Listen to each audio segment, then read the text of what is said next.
Estás viendo Entre Periodistas. Entre Periodistas.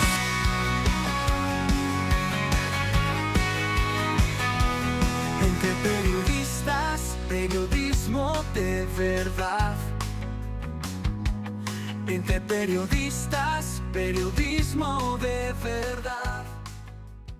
Y en este diálogo con Miguel Franjul tengo el placer, gratísimo placer, de estar acompañado de César Dargano, vicepresidente del Consejo Nacional de la Empresa Privada, del CONEP, una persona que ha tenido una alta incidencia en el manejo de situaciones que tienen que ver con el empleo, con la producción, con las innovaciones tecnológicas. Es decir, como vicepresidente del CONEP, vale decir, de la cúpula del sector empresarial de la República Dominicana, César es una persona que tiene mucha experiencia y creo que nos puede enriquecer en un diálogo sobre esas problemáticas nacionales, ¿verdad, César? Muchísimas gracias, don Miguel. Además del afecto familiar de años y de leerlo todos los días, pocas veces tengo el honor de tener este diálogo tan de cerca, así que por aquí a la orden. Sí, lo que pasa es que, César, tú tienes tus obligaciones, yo tengo las mías. Claro,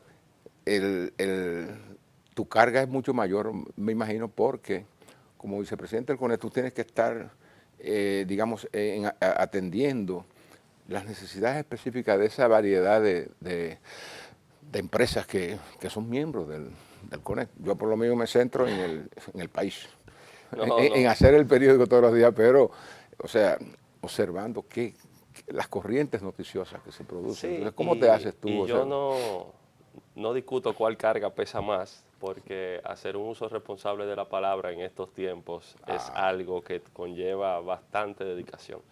Pero efectivamente, el Consejo Nacional de la Empresa Privada, ya una institución de más de 60 años, hoy en día, conformada por 74 asociaciones, 86 empresas, pero que indirectamente representan a 60.000 empresas de todos los tamaños, de todos los sectores, de todo el país.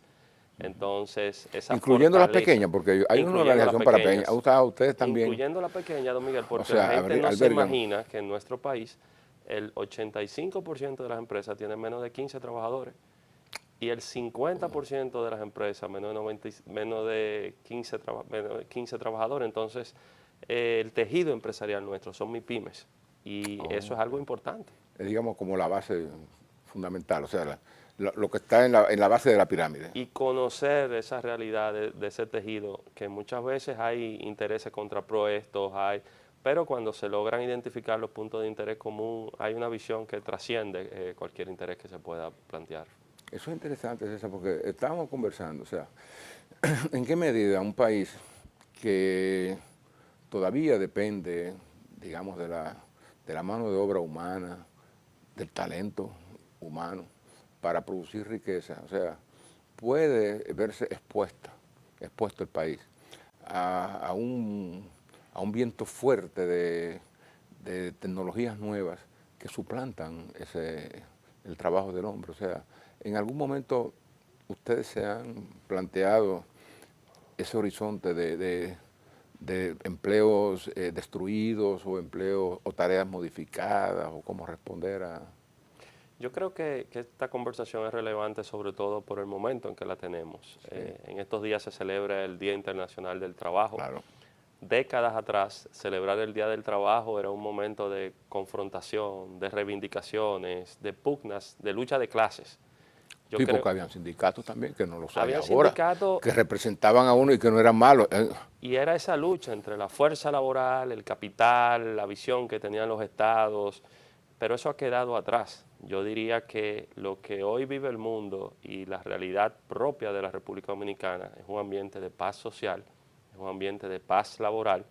Evidentemente habrán oportunidades de introducir mejoras y reformas siempre, pero mientras tengamos la capacidad de sentarnos en una mesa tripartita y hablar los temas, estamos dotando de mayor madurez el diálogo. Ahora, una cosa, César, es tener ese clima de paz social, digamos, producto de eso diálogo y entendimiento. Pero entonces ahora uno ve, por ejemplo, cuando llega la discusión del Código Laboral, que tú estás ahí en el, o sea, sobre todo ese tema vidrioso de la cesantía, que hay una resistencia de los, hasta han amenazado, con cuidado si lo tocan en el nuevo código. O sea, yo me imagino cómo se manejan ustedes. Ya digo, ya el CONEP ha expresado su posición sobre, digamos, la cesantía, o sea, decir, la concesión de remuneraciones al trabajador, que Mire, pero sigue habiendo un nudo ahí. ¿Sí? no es algo distinto a lo que a usted le toca ver dentro del periodismo, porque siempre leo cómo analiza las nuevas tendencias, la inteligencia artificial, cómo cambiará inclusive quiénes serán los lectores del futuro y si lo harán en físico o lo harán en una plataforma. Y lo que estamos viendo cuando se habla de las grandes reformas laborales pendientes en la República Dominicana, Sí.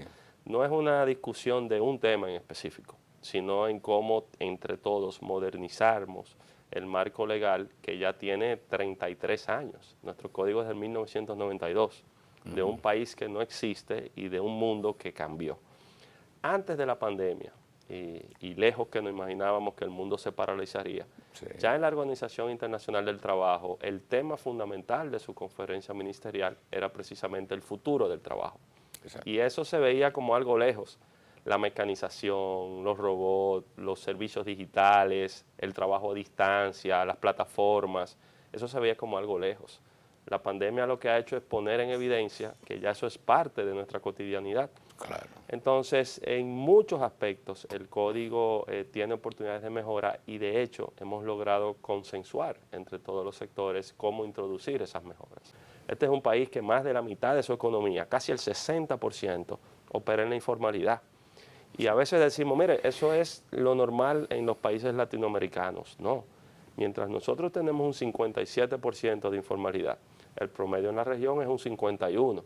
Si tan solo nosotros nos acercamos al promedio de la región, generaríamos oportunidades de desarrollo para mucha gente. Entonces ese es el tono de la conversación y creo que a veces hay que tomarse el tiempo suficiente y prudente para que las modificaciones que se introduzcan tengan verdadero impacto. No, y que sean, digamos, necesidades sentidas de la sociedad. Por ejemplo, también siempre se producen discrepancias cuando se trata de disponer un aumento salarial en distintas categorías, por ejemplo, del sector privado. A veces hay empresas que tienen que revisar bien en qué medida eso representa un sacrificio para sus beneficios, para sus finanzas. Pero por el otro lado también, me gustaría saber si en estas discusiones que se están haciendo del Código Laboral, tú dices, bueno, era de otro país o de otro momento, o sea, ¿cómo se configura el contenido, el nuevo contenido de ese código, digamos, de cara a un mundo que ya está presente y que tiene sus particularidades, sus características? Cuando hablamos de automatización, de mecanización, o sea, cuando todo el mundo está hablando de, bueno, como tenemos que sustituir al hombre en ciertas tareas y que pueden ser acelerar la producción y todo eso. O sea, este código, ¿ustedes lo visualizan como ajustado a la modernidad o todavía probándolo quedaría siendo un código obsoleto? En las condiciones actuales le faltaría para ser verdaderamente innovador, modernizador. Y veamos los ciclos que hemos tenido como país. Este país tuvo su primer código en la época de Trujillo, en el año 51. Código Trujillo. El Código Trujillo fue el primer código laboral de la República Dominicana. Y fíjate cuándo vino a modificarse. En el 92. Y por una crisis compleja internacional, con impacto económico y social en nuestro país, que conllevó a los sectores a ponerse de acuerdo. Por eso insistimos, miren, legislemos no para hoy, legislemos para los próximos años.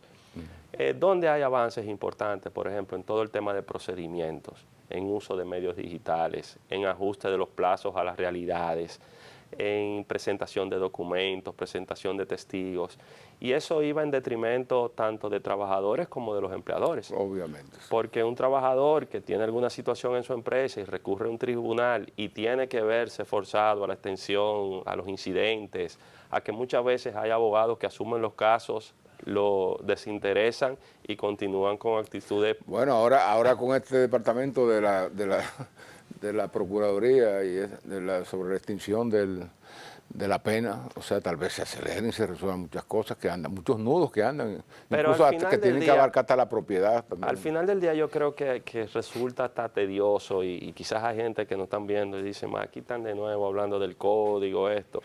Y la conversación tiene que trascender y decir, miren, ¿cuál es el país que nosotros queremos construir? ¿Cuáles son los retos que hay actualmente en el mundo?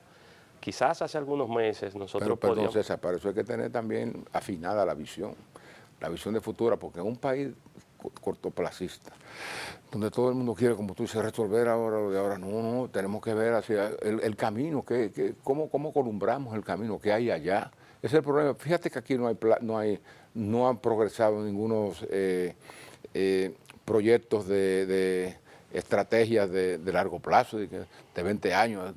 Precisamente porque la historia nos ha enseñado que ninguno de esos documentos pueden estar escritos en piedra y ser estáticos. Imaginémonos que nosotros como país nos dotamos de una estrategia nacional de desarrollo de cara al año 2030. 30. Eso fue en el año 2012. Sí. No solamente veamos los 18 años, ¿qué ha pasado en el mundo y en nuestro país tan reciente como en los últimos 5 años? ¿Cuántos cambios hemos sufrido, hemos visto y somos testigos? Pero entonces la sociedad debería estar preparada, César, para el ayornamiento claro, con la nueva realidad. Entonces, no quedarnos ahí, que nos pase la ola, nos está pasando la ola, porque, o sea, el mundo, digamos, las previsiones que se hicieron de impactos de la inteligencia artificial para el año 2024 y para el 2025, cuando viene a ver, sobrepasan en el 26 porque que la tecnología está entrando demasiado rápido y está cambiando muchas cosas. Entonces, es así, entonces tenemos que, si no es parte de nuestro modo de operar, tenemos que asumirlo, la adaptación al cambio. Eso no significa que uno sea lo suficientemente frágil o volátil de que cualquier viento cambie el rumbo que lleva el barco. No, eso significa que tengamos todas las antenas encendidas. ¿Qué ocurre en el mundo? Nosotros somos una isla, pero no estamos aislados. No. Ahora mismo el mundo está en uno de los puntos más complejos y convulsos de la historia reciente. Yo compararía las turbulencias económicas como posiblemente más dramáticas que aquellas que vinieron después de las guerras mundiales, sí, de la e recesión, inclusive la de la propia pandemia. Claro. Porque lo que estamos viendo son amenazas a la renovación o destrucción de un sistema que ha establecido las reglas durante las últimas décadas. Evidentemente que sí, has dicho una gran verdad. Ahora mismo, digamos, la economía se mueve bajo los impulsos de nuevos poderes.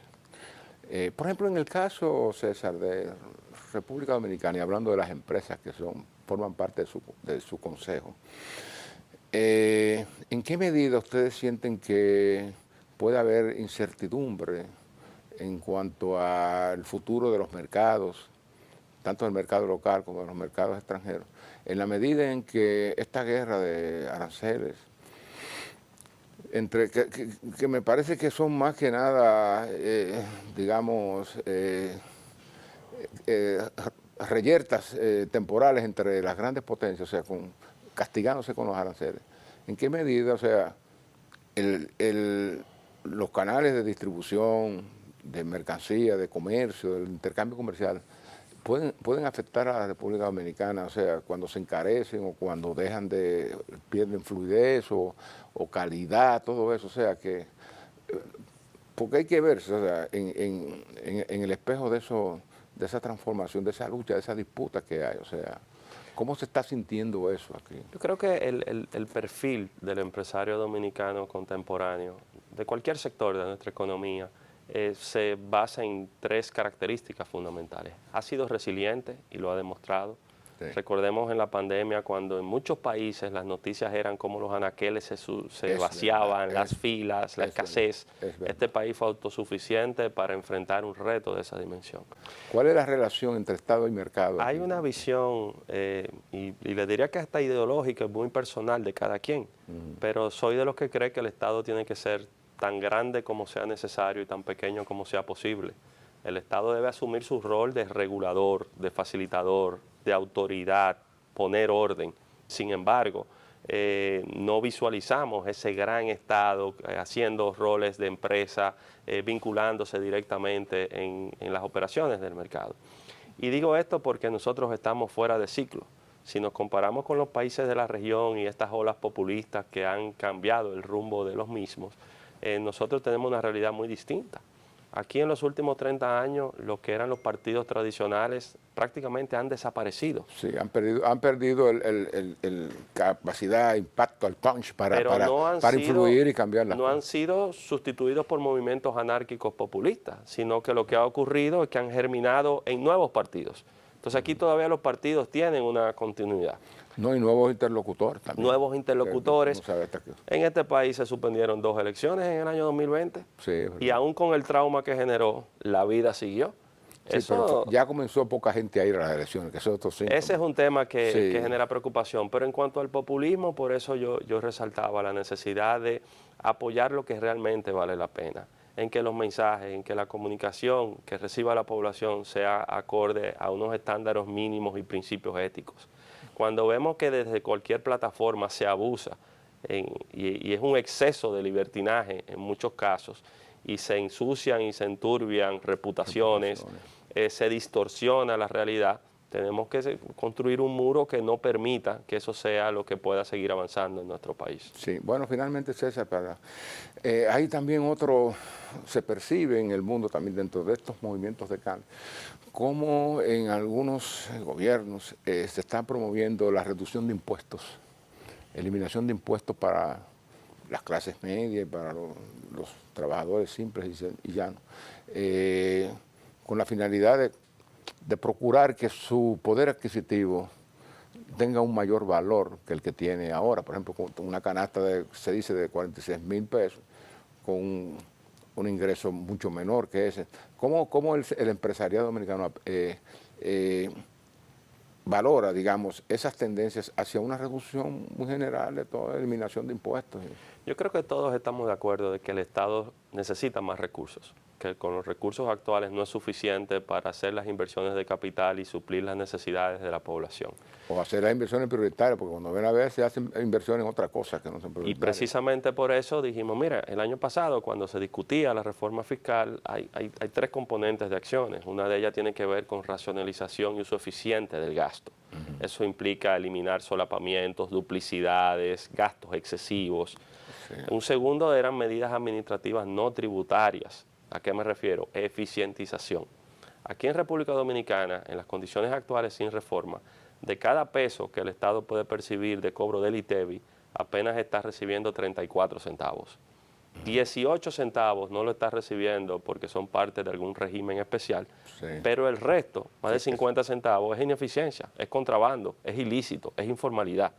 Entonces, si nosotros tenemos la capacidad de lograr mayor eficiencia recaudatoria, reducir los niveles de informalidad, hacer a la población, al empresario, a la ciudadanía entender de que todos somos responsables de que esto funcione. Yo creo que el presidente Abinader ha demostrado de sobradas maneras que tiene vocación de diálogo. De hecho, cuando... De diálogo y de cambio también. Y de cambio. Si tú te pones a ver en todo el tiempo que tiene, 4 años, o sea, nunca le ha faltado iniciativa para cambiar, para producir cambios. Mire, desde México hasta Chile, en toda la región, hablo constantemente con colegas empresarios o líderes empresariales, no hay la capacidad de hablar con sus gobiernos, no hay la capacidad de sentarse en la mesa. Ese detallito no. Ella es así. Póngase a ver, en México, Centroamérica. Hay puertas cerradas. Aquí que tenemos otras condiciones, hagamos un uso eficiente de esos canales y tratemos de empujar entre todos como sociedad las cosas que se necesitan hacer. Bien, yo creo que esta conversación ha sido muy buena, César, contigo. Después espero que en otro momento, como somos miembros del recién instalado Observatorio de Políticas Migratorias, vamos a trabajar juntos durante mucho tiempo, ya estamos planificando qué vamos a hacer, o sea que esto también es un servicio para el país. O sea, yo creo que si se le está buscando un orden al régimen migratorio, ese orden, la sociedad debe acompañarnos en ese orden, porque hay una situación muy especial, tú la conoces bien, que es que hay un conflicto muy serio en la vecindad que puede estropear muchas de las bases sobre las cuales descansa y crece la economía dominicana. O sea, entonces nosotros tenemos que vivir en paz. Así como hay paz laboral, paz social, también tenemos que haber paz nacional para seguir creciendo, César. Y ahí digo en público lo que ya he dicho en privado. Yo creo que fue acertada y oportuna la designación por parte del presidente. Creo que se ha conformado un grupo diverso, multisectorial, Sí. e inclusive no es excluyente porque se incorporarán todos los sectores que tengan que ser escuchados. Obviamente. Y en adición fue muy acertada la designación del presidente de esa comisión, que creo que con credenciales de sobra para tener el respeto y la credibilidad de conducir esta tarea que se nos ha encomendado. Sí, y la vamos a asumir más que nada porque tenemos una profunda convicción de que es necesario. Y segundo, porque somos honoríficos. Así es. O sea, no tenemos que depender de cheques ni de nada. Vamos a hacer un servicio a la nación, un servicio al país. Bueno, César, gracias por sacar este tiempo para que conversemos aquí en diálogo con Miguel Franjul. Así que, amigos, continúen con el programa. Entre periodistas, periodismo de verdad.